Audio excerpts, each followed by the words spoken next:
All right, we're live. We're back.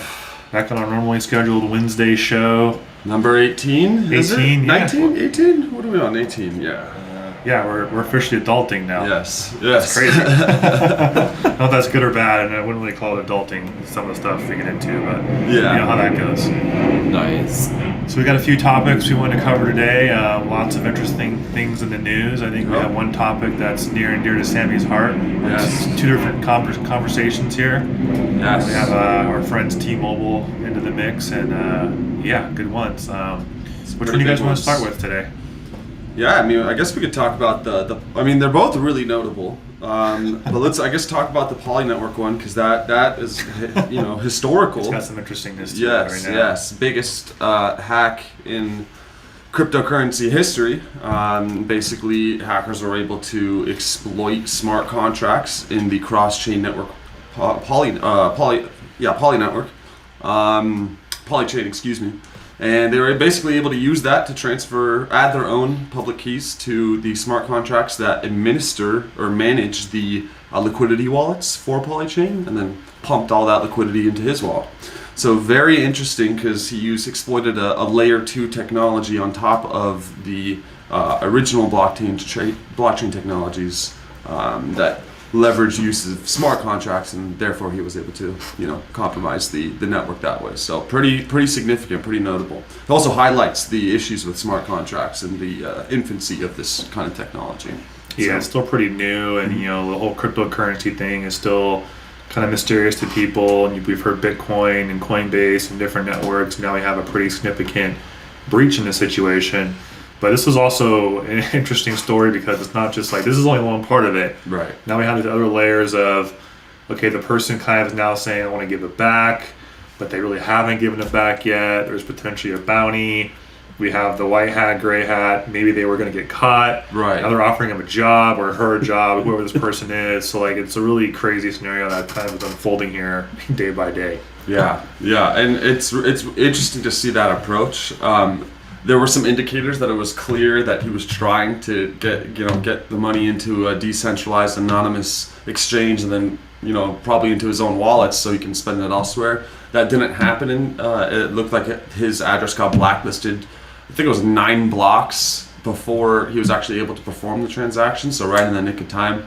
At that point, it sounded like he took kind of a different approach here and started claiming a little bit of backpedaling. Right, a little bit of backpedaling. Yeah, like, I want to work with you. I didn't really mean to do it. Just for research purposes, right? Yeah. Yeah, but I think as of today, when we're filming this, it's still not been given back, as far as I know. Yeah. Well, I think like he has given back some of it, but not all of it. So it'll probably, over time. He's actually waiting for his original funds to get unfrozen. So once that has happened, I think he intends on returning a lot of the other funds. So it's a really weird gray area, because it's like you could almost say that this seems like a malicious actor, but here they are offering him jobs and whatnot, right. And it's no repercussions. So very interesting, and then also highlights the vulnerabilities in these new emerging technologies. Right? It's a lot of security seems to be like often associated with cryptocurrency, but this just proves that a lot of these layer 2 technologies, which require a lot of human input and programming, are vulnerable to that. And that's exactly what happened. So definitely, yeah, right. I think that's why a lot of people haven't gotten into this cryptocurrency fully yet too, is because of that. But we're starting to see other companies like PayPal make it easier to get transacting, the Coinbase, where you can have your wallets up on the internet and all of that. Like, I know I created a wallet a long time ago, but I don't even know where that private key's at. Thankfully, there was no money in there. You could be a billionaire. I could have been. I still, But I got to come to work every day now. Didn't quite work out. Lost access to the keys, huh? Yeah. But it is interesting, too, that they've come back and offered the hacker a position to come back and be the chief security advisor for them. So that was another twist to this whole little story. Like, would you really want to come forward and say anything at this point? Because you could still be prosecuted. Exactly. I think you brought up that very same point. Is now that it's there's a lot of money involved here. At some point, it's like, well, like the company itself can say, we're not going to do anything, but the government might say, well, we have other questions for you. Right. Yeah, and that's what I was very surprised to see, that kind of approach. But I think once again, they were able to find out who this individual was quite quickly. and then he wasn't able to really move his funds around the way he would have liked to, and as a result, I think it put pressure on him to kind of take that approach. But yeah, who's to say no governments will come knock on his door asking him for his services, if you will. Yeah, I think to your point too, it's like a lot of stuff is so new and emerging that there's still a lot of question marks around crypto in general and security, and I think of how the whole blockchain kind of really works and what it's looking at. And I think to your point though is there's still some, I guess, goodness out of it. It's like saying, hey, we're able to actually see where it's going. We're able to kind of pinpoint it, and not be as anonymous as people might think it is too. So it's kind of changing that perspective of Bitcoin and crypto is like this magic internet money that you can't trace. It's like, you kind of can actually if you know what you're looking at and know how the whole concept works. So yeah, it takes a lot of cooperation from the part of the different exchanges. Like they issued that warning to exchanges to blacklist these wallets, but they didn't have to participate or comply with that if they didn't want to. So it was actually Binance, which is based out of China, that complied with it. So that actually kind of speaks to the situation a little bit. But yeah, so it's going to be like a cooperation, like any other emerging technologies. You kind of have to work within the industry to figure out the kinks, and so this is this kind of highlights that cooperation and the benefits of doing that, but as well as the benefits of having bug bounty programs and these types of this layer 2 technologies, because these are all just trying to build off of that original layer, and they're going to be prone to error coming into moving into the future as we standardize them and make them more integrated as part of our cryptocurrency kind of lifestyle. So thinking back about some of the traceability, wasn't it Silk Road where the FBI got the Bitcoin, but because they were able to trace it, like nobody would touch that Bitcoin once it was taken over by the FBI, so then they can't really transact it back into cash. Right. So it's definitely... They kind of saw it as marked or dirty or whatever kind of terminology you want to use. There you go, exactly. It's a way to kind of mark that whole crypto currency of it. So yeah, I think it kind of speaks a little bit too, is like you're mentioning about the openness. It's almost like the open source kind of security communities on the crypto side kind of coming together saying, hey, this is a bad situation. Let's all work together to pinpoint and block and transact or block the transactions and things like that. So it might be a little bit of a different approach than just saying, someone saying, hey, no, like we have this behind closed doors. It's a little more open because you can actually see these transactions in the block and things like that. So yep. A little bit different mentality, which is kind of nice to see people working together. Yeah, no, totally. And then for the smart contracts themselves, hopefully this will help to develop more secure contracts, because I think that was the issue here, is there just was not a lot of auditing done on these highly privileged contracts, which basically control these wallets. So it's like, again, this comes down to a programming issue. So it comes back to like rigorous audit programs before actually implementing it live. And a lot of crypto has been running before we can actually walk, and that's kind of what happened with TCP/IP as it took off in the 90s. So it's like, and now we're backpedaling and reworking everything. So in all honesty, it's kind of good that this is happening in its infancy, and it's putting security at the top of mind moving forward. So good takeaways to be taken from this, especially since the guy was pretty compliant with in the end was pretty compliant with the organization. So if it was some more malicious group, it probably would have been a different story. So yeah, because it seems like more of a individual versus like a APT or advanced type person or group, if you will. So a little bit of difference there in some of the methodology. It's still kind of really weird, some of the messaging and whatnot. And right. I'm sure we'll have more to unfold on that, but it's been interesting to kind of watch and see, and become kind of pretty mainstream now. And I'm sure some people that are say, oh, see, I told you, crypto is bad. Like they'll use this as an example. It's like, well, like you said, it's still very, very, very infant, in its infancy here. So, and again, this is a layer 2 technology, so it's really it's nothing on the part of Ethereum or the underlying currencies itself. It's these technologies that are trying to interpret contracts between two systems, and in doing so, that's where the issue comes in, right? Just like taking input on a web application from a user, you have to trust that input, and you have to go through validation processes for that. And so that seems to be the issue here, is that that those standards have been built over time. 20 years in the industry, Yeah. we've really gone through and figured these things out. We don't have these standards yet for automating smart it's all bleeding contracts. edge, Yeah, right? exactly, So, right? So human error, that's makes it fun and exciting, but Right. there's going to be more of it, and Yeah. well, it has $610 million, fun and exciting. So yeah, I think it's the largest one we've seen so far. yeah. So I was just catching up here on CNBC article that the hacker is considering taking the bounty as a bonus for public hackers if they hack the Poly network. And then the second thing is they had, I guess, some significant system upgrades that they want to deploy. And so apparently they can't do that until the money is returned. So for whatever reason, it's tied to that upgrade, if you will. So the plot thickens. It's never an easy button. Where's that easy button? No, it doesn't exist in security. No. Otherwise, none of us will have jobs. That's why we're all here. Yeah, well, there's no winning for us either, so it's kind of like It makes it fun for us to do these types of shows because there's always something new to talk about. It's always new stuff, but it's also the same things we kind of repeat once in a while, like a little buzzword bingo, which I won't go into. Right. They're always there. We'll start having a wall full of buzzword bingos. The Hacker Jeopardy thing. Just the buzzword bingo. Yeah, no kidding. Nice. Yeah, it just keeps changing, right? We just gotta keep changing with the attack surface. So we have our friends T-Mobile in the news. I'm sure people have heard about this one at this point now. I'm getting a lot of texts and calls from people like, "Hey, did you hear?" Like, it's pretty a big deal. Yes. The records on that one. So, Brian, what are your kind of Well, thoughts so far? As of this morning, T-Mobile's confirming that 48.6 million people have been impacted. That's a lot of people. And what's significant or different about this attack, if you will, is that there's imei numbers, which are numbers tied to your phone. So that's a validation trust thing that T-Mobile can do, right? Yep. So you call in and say you want to change your SIM card out to a new one. They might ask for your imei number as a validation factor that you really have the device in your possession. Your social security number was leaked, which is already out there on the internet, most likely, right? Along with the date of birth. But that's why this one's a little different because of that particular vector.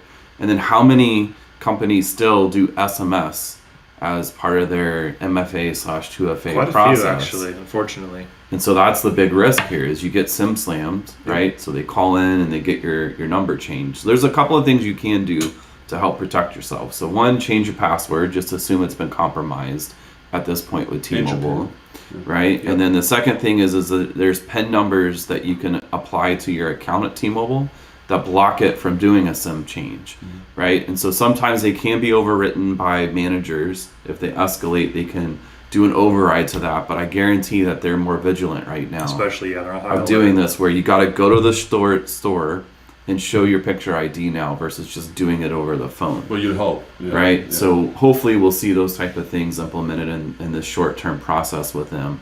But those are a couple of things right off the bat that you can help with. I mean, last resort is change your phone number, right? So that when they call in and validate, but I mean, that's a lot of work to do too, right? We were talking about that this morning a little bit. Yeah, we're kind of jokingly, not joking, saying it's harder to change your phone number than it probably is like your credit card because everything is so connected to your phone number nowadays, and you've had it for years usually. Yes. Yeah, it becomes like a vendor management issue, right? Because you got your phone number tied to everything. If you want to swap it, you now have to have basically both devices in hand and like go through a process of moving everything over. So it's not easy. And same with your address, same with your driver's license number. And so these pieces of information combined is what's really concerning, because then the potential for phishing attacks is huge. Not just impersonating T-Mobile, but or not just targeting to T-Mobile, but all other vendors that they decide they want to kind of try and impersonate your identity with. It's huge, and so at this point, it's really going to be about like all the other stuff, like putting MFA on your accounts, everything Brian just mentioned, and then if you can, updating these pieces of information, even if it's a rigorous process. Go through it. Delete yourself if you can, because then if they have old data, it becomes irrelevant that that you've been compromised. So, but yeah, it's no easy task, no small task, and so I know CCPA was something that we were talking about earlier, and some of the potential payouts that you for people affected by this. Yeah, there could be significant impact from that, right? As people start to figure out how to navigate down that path, Right. as it's now got teeth to be enforced, right? So the other thing to note is not just postpaid, right? So it's also prepaid users Correct. that have possible data leaked in this scenario, and then any prospective or former Past, yeah. people, Correct. all that data they quite maintain a it for a bit. period of time. So it can be a lot of data out there. And I think I sent that link to Twitter the other day about a possible vector that they used to get in, which was an old node sitting out there that they were used to possibly Yeah. proxy in. And An old potential There you test go. node on the edge of the network. It's funny is, we don't know obviously if that's accurate or not, but when you look at that screenshot, what was interesting, if you, I don't know if you guys looked at it close, but the actual last login was 2015. So it's been sitting out they've there. been sitting there for 6 years, just kind of Unpatched. hey, I'm out here, and yep. then brute force against it, no rate limiting of saying, hey, I'm going to try 1,000 hashes a second, and it just Yeah. boom, and then you get in, and it's like, man, like once you're inside, what's our favorite thing? No network segmentation, and then Right. oh, and you just boom. pivot right across, Yeah. right on in, So- right? Well, and then that speaks to an inventory management issue, which is something we constantly are dealing with. It's like people don't even know what assets they have out there, or they do, and they just haven't managed them in God knows how long since they set it up, right? Yeah. 2015, that's what it sounds like. So, Yeah. that's Yeah, we'll see kind of what comes to this one on like what the attack vectors actually are, like if that was the case. But I mean, it sounds like, because I think at 1.2 it was said that there was 100 million records. not it's And 48. now it's like, yeah. oh yeah, it's only 48. Only 48 million. Yeah. Well, I think the reason that initial they came up with that original number was because I think 100 million is how many customers they have, and it was a comprehensive breach. So I think it was just everybody. They just but- assumed they may have had everything. Yeah, and I guess now Still, they've maybe confirmed, half. Yeah, I mean, that's them, no right. joke. Because they're like, oh, we're proactively changing pins for everybody. It's like, so your entire customer base you're going to change pins for? You know? I mean, they should assume it They anyway. should. Yeah, right. Yeah, It should. they should. Right. Yeah. So at least send out notifications. And that I haven't even seen like those go out. So to I guess we'll be customers yet, curious, like for our viewers that are on T-Mobile, if they get anything, what comes out of it, and I'm Right. sure a Yeah. lot of our people we know are, and things like that. So it's, I think the other thing was too, that they're offering, what was it, kind of like a LifeLock type of a thing 2 as well. years. But I mean, there's so much more risk at that than just like that type of fraud, as we know from the spoofing, the phishing, targeting of the questions, impersonation of executives or profiles, like the whole SIM swapping thing is going to be huge now. So yeah, so like if you can get away with your MFAs on SMS, do it. Move to the app or some type of app so it's at least more controlled. And Yeah. I always think that Yeah. credit monitoring's a scam, if you will. I feel like it's the company that's offering it yes, or whatever, so that when the year or two is up, then it wants to renew into something else, right? So if I was a credit monitoring bureau, Yeah. I would probably give that at a super discount to somebody that had a breach and hope that it's a sales tactic to get Yeah. people to renew on the back end Right. as even more. Because as soon as the 2 years up, a lot of people forget about it. They don't renew or whatever the case is. Because normally you can sign up without a credit card in Correct. these cases, right? But they'll send you marketing emails because you have to opt in exactly. to the service. So now you're getting all those marketing emails. But then you forget about it because you don't renew it or whatever. And then bam, that's when all these attacks will start happening in 2 years. Right. Right? They'll just go to sleep. It's like when they break into your network. They go off to the Yeah. corner and kind of hide for a little while, and then bam, they launch their attack. Hidden in plain sight sometimes. The as same we thing here. unfortunately see. So, because they just hope the next company has a breach, right? And then you forget just- about this just- one. It's and- like, oh, it'll be the next XYZ. Let's look over here now.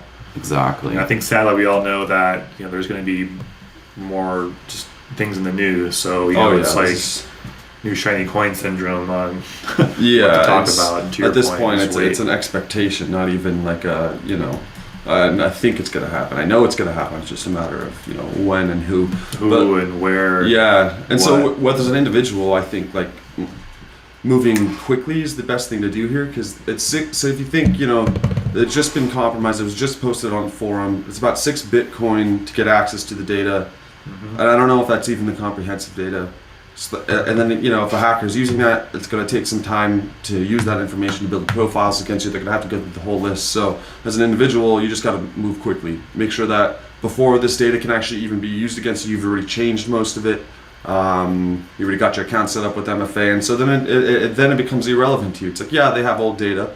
It's unfortunate. Maybe they may be able to use that in a campaign, a social engineering or impersonation campaign against you in other services. But like I said, so long as you kind of move quickly to remediate some of these stuff as an individual, it should be okay. And then in conjunction with the 2-year data identity theft protection services, hopefully. Yeah, I think the unfortunate thing really is the IMEI number. Yeah, because it is tied physically to your device. Yeah, we were kind of talking about it. It's like like in theory, that's how you can kind of track people and know where they are. So like if you know, Jane Doe is on this number and you're tracking, or it's used for nefarious purposes. That's the one little bit scary part about it too. So things like that to keep in mind. That's true. They should just give out free phones to everybody. There you go. Yeah, free iPhones. One way to solve it, unfortunately. Yeah. To add some more security back. That, Well, I am curious if the people are going to put pressure on them for that. People like our compromise should have the right to be like, look, you guys lost this sensitive data. You got to replace it with a new, and it's tied to hardware as we were determining earlier. So it's like you guys are liable to replace it, right? You need that kind of virtual ghost phone to exist somewhere where you can just virtualize it, but right. Yeah, not yet. And that'll probably come with its own issues, right? When you go to 7-Eleven and pay cash for a burner phone, it's okay. Yeah. Well, going back to pagers and payphones and pigeons. That's my favorite. Yeah. Nice. Old school flip phones. Yeah. All right, and I think Sammy, you had some updates on our print nightmare. Yeah, the principle of vulnerabilities. Yeah. So Microsoft released a patch this month to address the second remote code execution vulnerability in print nightmare, but another one was discovered, or at least went unaddressed, that basically allowed you to connect to the to execute code so long as you connect to a print driver that you already have the drivers for. So technically you wouldn't actually require admin privileges in order to do that, and therefore you'd be able to still execute client side. That said though, it looked like it was more of a privilege escalation than it was a code execution, as it opened a privilege shell, a system level command prompt. So I guess it could be classified as that, but right now it's being classified as a remote code execution. Regardless, there's no patch for it yet. And the workaround is basically just disable print spooler service, so no printing.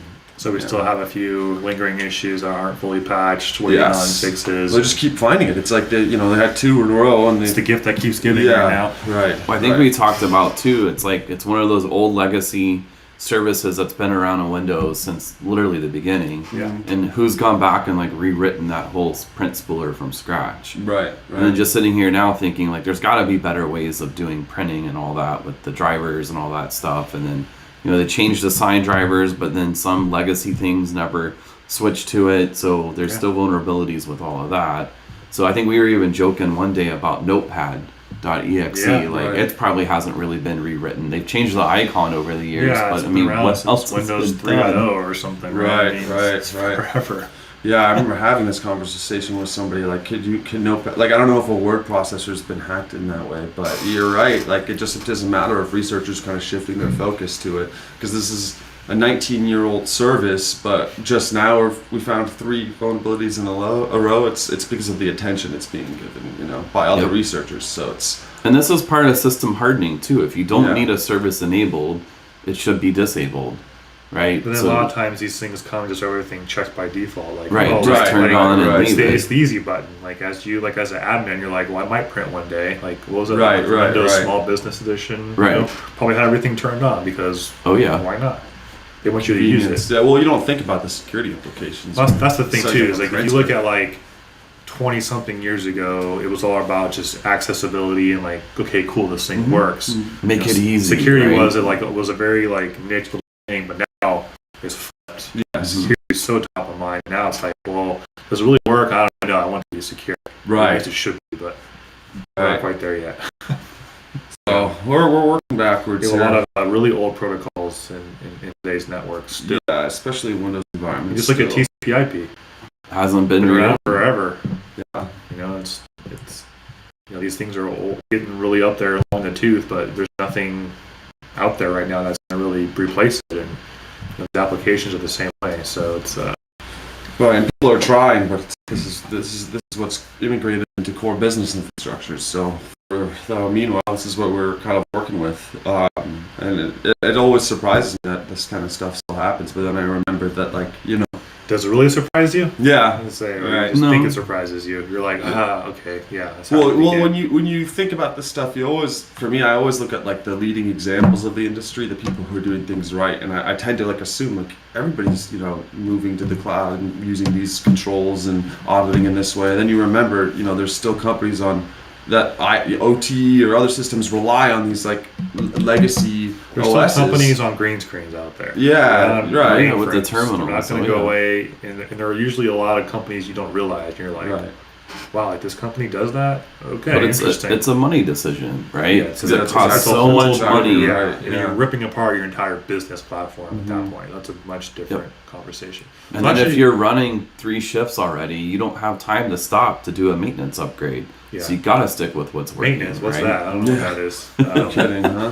I was going to ask you, Sammy. So, like from like a DevCon perspective, you're right. Like when you go there, are you typically seeing like a focus on old technology or new, or is it kind of like a good mix? Like meaning like old, hey, print spool or green screens, or is it kind of all cloud focused now?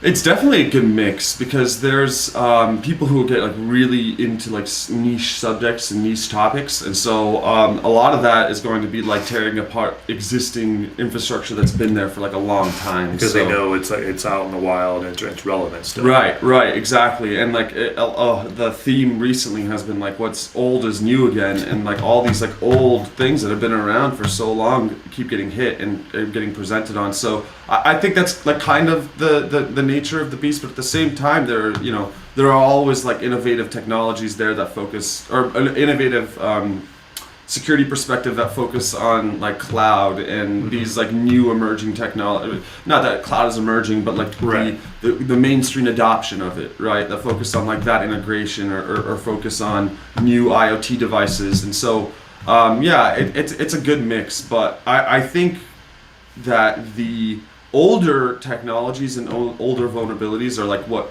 fuel a lot of the not only headlines but some like the bigger hacks, right? Is like you're seeing people use, you're not seeing them like write a 0-day for some AWS or some like brand new service. Right. You're seeing them write O-days on stuff that's been around for like a really long time. Because Yeah. why are you going to audit a piece of software or test a piece of software that has gone through like a modern and rigorous software development life cycle? It's constantly going to get upgraded anyway. It should Exactly. be. Right. Just so that mindset of that people have, don't fix what isn't broken.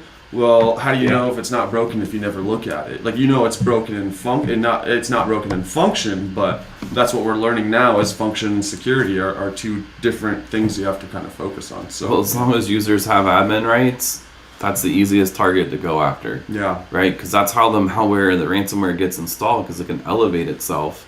And so until people start locking down the basics, it's just going to continue. Yeah, no, You're going to go after the path of least resistance from there, Yeah. right? No, I totally agree. Yeah. Seems to be a recurring theme we always come back to. I mean, like I've seen some like pretty. Did I funny, say the word bingo Yeah, on I there? know. I've seen some like some actually like like pretty funny memes about that. It's like Yeah. hey, like in this corner it's like firewalls, identity, zero trust. And over here it's like user who clicks everything. Like Right, you just right. click everything. Okay. Yeah.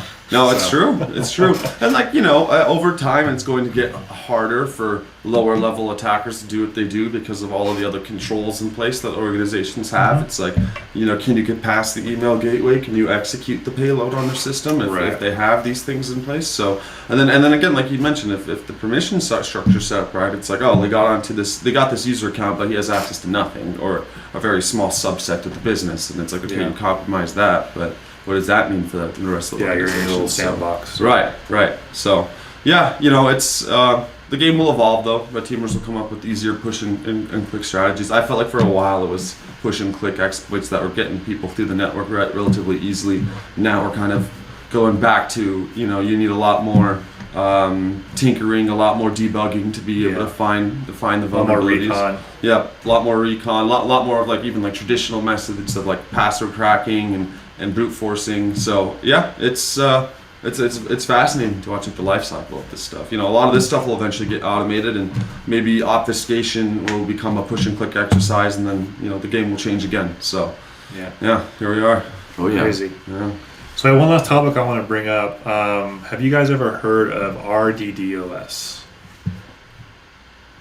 Ransomware DOS now as a service? Okay. interesting. Yeah, so I read an interesting article a couple days ago that's kind of making a nice little surge as opposed to a traditional ransomware, where basically it's like, hey, I'm going to DDoS your app, your platform, whatever, Until you pay me up. to stop. Wow. And they were saying that obviously it's easier to execute. Oh yeah.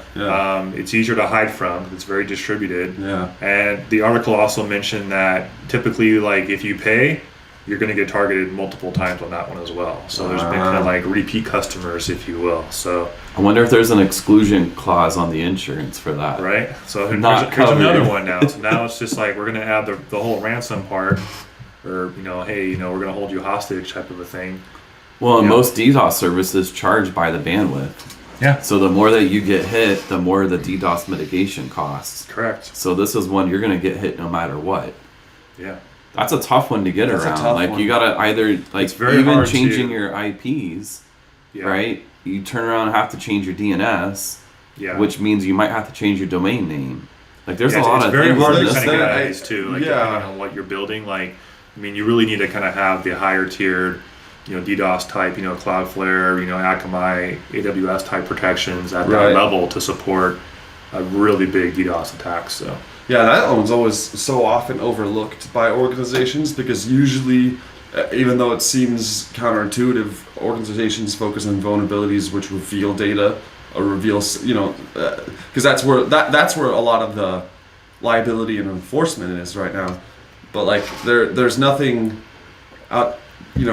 that is explicitly going after denial of service. I mean, there are, but it's definitely not as emphasized. And so I think like from a company perspective, you have to start thinking about controls, like you said, that mitigate that. But then also, what do you even do about that kind of situation? Because that can be easily conducted over and over and over again. So there's almost like no stopping it. I mean, honestly. Right. And so I think what you have to do is like the enforcement of punishment or on the actors of this has to be extremely severe, because it's almost like sheer just like terrorism. You're just attacking. Like there's no benefit out of this besides like just to cause chaos. just to cause chaos and to get money out of it. So I think the ramifications need to be severe for that kind of behavior, I guess, right? Yeah, so I'm sure we'll see more of these in the news coming up. I thought it was an interesting Well, Spend ISPs to- are impacted by this because there's only so much bandwidth they have. yeah. Like I know we all think it's infinite, but I mean Yeah. there's only so many cross connects and so many Yeah. things across all the different networks that are out there today. So some of that responsibility, I know a lot of home ISPs will cut people off that have an attack and say, no, you're off the network until you fix whatever machines that's rogue. So we're gonna see maybe more of that push out to help with these distributed DDoSs that are ransomware. That's an interesting concept. Yeah, because the other thing too is like if you think about that, to your point, it's like even you as a bystander in your company, like if you have ISPA and you're in the same building potentially, and depending on the type of medium you have, you could still be getting an effect of that DDoS attack, even though you're not the target, just by Right. how some of this stuff actually works, and Ethernet versus cable versus whatever, right? I mean, just to your point, if all the links coming in are getting hosed by one company and you have 10 tenants, you're like, well, crap. Nothing you can do about it. So it's always a tricky one to kind of explain and see. So I don't know, we might see more of these now in the news. Yeah, no kidding. We'll see what happens. Well, I know that Google and Facebook are running some new fiber that's going to come live later in 2024 or something I read yesterday. Mm-hmm. So there'll be more bandwidth. Don't worry. Yeah, we need more fiber till the next thing happens. So Yeah, Nice. quantum networking, and just endless bandwidth. exactly. Well, that kind of covers it for today. Guys, thanks for joining. It's always fun to talk, and Click that like and subscribe button down below. reshare. Back to our regularly scheduled, I think Wednesdays here, unless we have a special day or two. But Yep. thanks for joining, everybody, and talk to you soon. All right, See you next see ya. Bye.